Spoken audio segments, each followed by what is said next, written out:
میں یہ سمجھتا ہوں کہ پاکستان تحریک انصاف نے جب بھی کبھی اپنا آئینی حق استعمال کرتے ہوئے پرامن احتجاج کی کال دی ہے، ہمیشہ سے ہی سخت انتظامات کیے گئے ہیں. یہ کوئی پہلی دفعہ نہیں ہو رہا. تو ہمارے لیے یہ ایک نارمل روٹین ہے. ہم یہ سمجھتے ہیں کہ جس وقت آپ کسی کے آئینی حق کو روکنے کی کوشش کرتے ہیں تو بیسیکلی یہ آپ ہیں جو انتشار پیدا کرنے کی کوشش کرتے ہیں.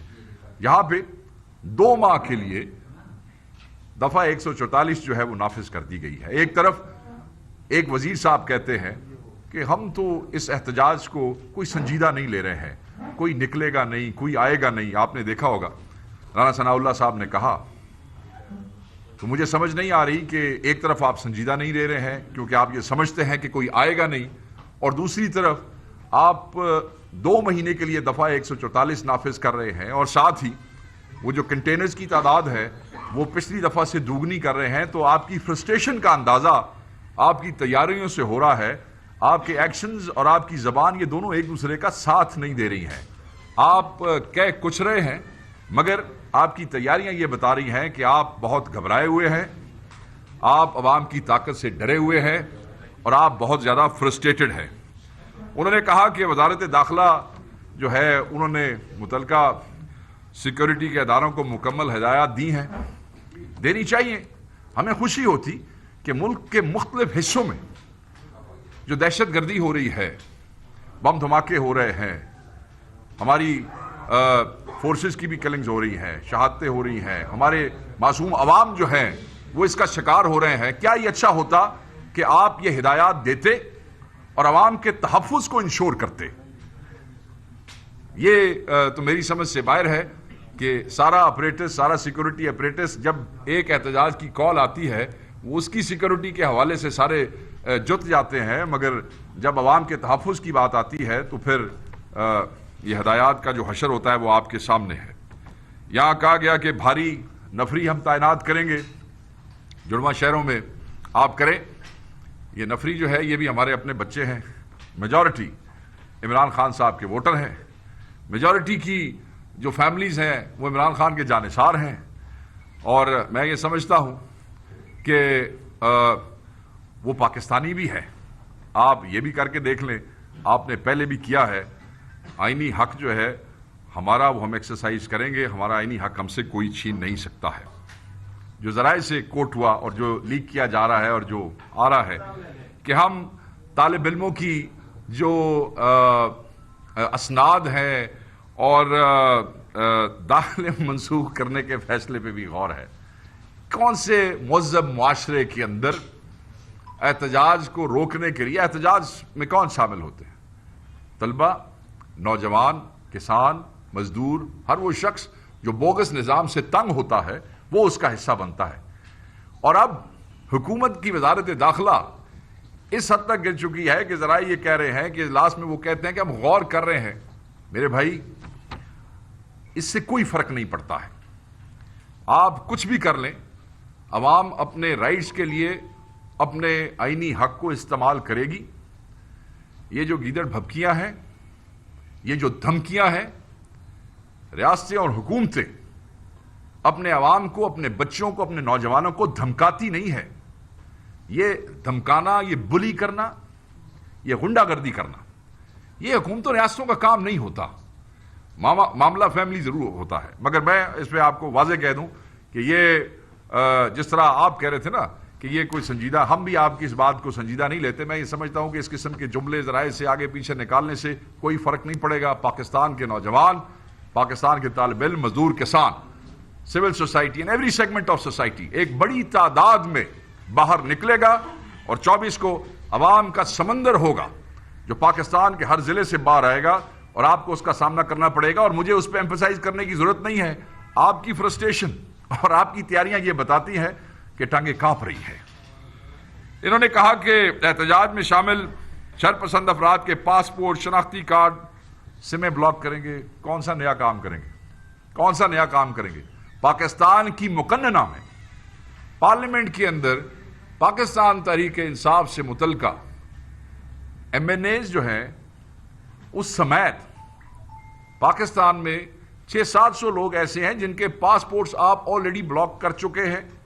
جن کے نام PNIL میں ایگزٹ کنٹرول لسٹ میں آپ ڈال چکے ہیں، تو کیا جن لوگوں کے نام آپ نے ایگزٹ کنٹرول لسٹ میں ڈالے انہوں نے کیا تحریک انصاف کو چھوڑ دیا؟ یا جن کا آپ نے داخلہ اس لسٹ میں ڈالا ایگزٹ کنٹرول لسٹ میں نام، تو کیا اس کے بعد وہ اپنا آئینی حق استعمال کرنے سے باز آئے؟ نہیں، وہ ان کا حق ہے، وہ استعمال کریں گے. سو میں یہ سمجھتا ہوں کہ ہم ریکویسٹ کریں گے اور ڈیمانڈ کریں گے، گزارش کریں گے، جن الفاظ کو بھی آپ بہتر سمجھتے ہیں، چیف جسٹس آف پاکستان سے، سول سوسائٹی سے،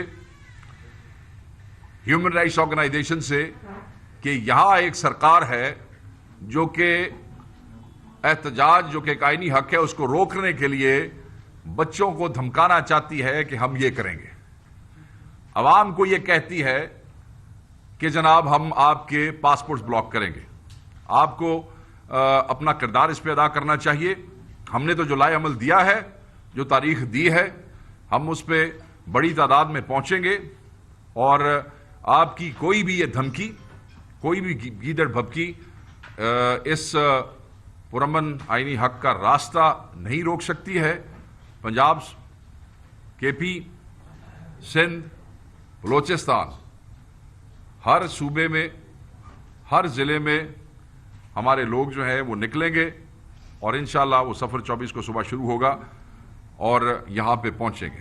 کچھ لوگ بیپس کرنا چاہتے تھے، مگر میں کیونکہ آپ کے پاس آ رہا تھا میں نے یہی مناسب سمجھا کہ اگر جب آپ یہاں پہ گفتگو کریں گے تو ہم اس پہ بات کر لیں گے. پہلی بات تو یہ ہے کہ علی امین گنڈاپور مذاکرات کی اجازت نہ مانگنے گئے تھے نہ انہوں نے مانگی ہے. میں آپ کو تھوڑا ایکسپلین کر دیتا ہوں. I just spoke to the both, ان دونوں لوگوں سے میری گفتگو ہوئی ہے جو خان صاحب سے ملاقات کر کے آئے ہیں. میں بڑا واضح کر دینا چاہتا ہوں کہ جب وہ خان صاحب کو ملے تو انہوں نے خصوصاً KP کے حوالے سے، obviously because he is the chief minister KP، انہوں نے خان صاحب کو KP کی جو موبلائزیشن تھی اس کے حوالے سے باقاعدہ طور پہ بریف کیا اور رپورٹڈلی خان صاحب بڑے خوش ہوئے اور خوش ہونے کے بعد انہوں نے کچھ اور ہدایات بھی دی ان معاملات کو بہتر کرنے کے حوالے سے کہ آپ کس طرح پہنچیں گے. اس کے بعد یہ سوال اٹھایا گیا کہ کیونکہ یہ آپ کو ہم سے ملنے نہیں دے رہے. آپ دیکھیں کہ KP کے چیف منسٹر کی ملاقات کتنے وقت کے بعد ہوئی ہے، بیرسٹر گوہر کی ملاقات کتنے عرصے کے بعد ہوئی ہے اور باقی پولیٹیکل لیڈرشپ کو بالکل دور رکھا گیا.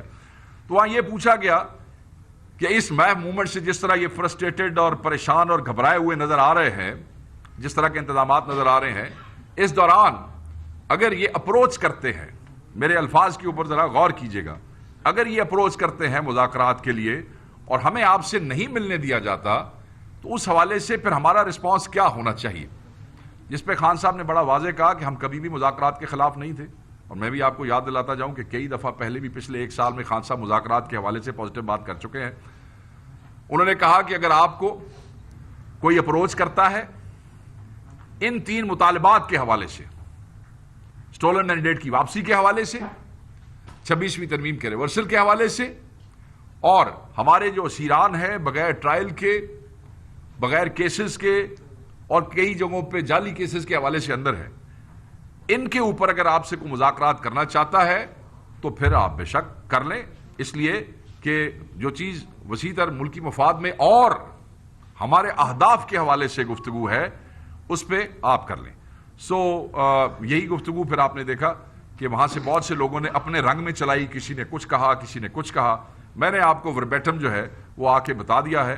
اور یہ مذاکرات ہم ہمیشہ کہتے رہے، پہلی دفعہ نہیں کہہ رہے ہیں کہ this will be whenever we have مذاکرات. خان صاحب کہتے رہے ہیں کہ میننگ فل ڈائلاگ ہوگا، اور میننگ فل ڈائلاگ جو ہے وہ ہمیشہ انہی قوتوں کے ساتھ ہوتا ہے جو ڈیلیور کر سکتی ہے.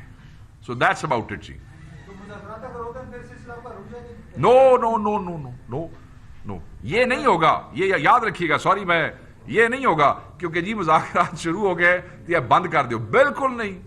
خان صاحب نے فل تیاری کے لیے کہا ہے. اگر ان کو کسی بات میں کوئی کمزوری نظر آئی ہے 24 کے حوالے سے، انہوں نے کہا بالکل جناب دبا کے رکھیں، تیاریاں پوری رکھیں.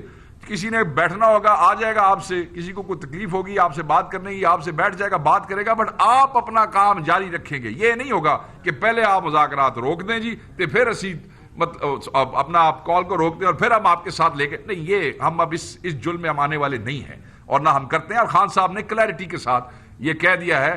سو 24 کی کال کسی مذاکرات کی وجہ سے نہ ڈسٹرب ہوگی، نہ ڈیلے ہوگی، اور نہ اس میں کسی قسم کا رخنا پیدا ہوگا۔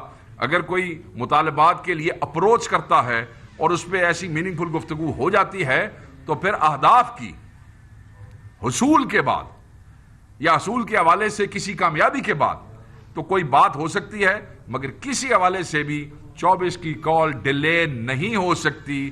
It is as clear as anything else.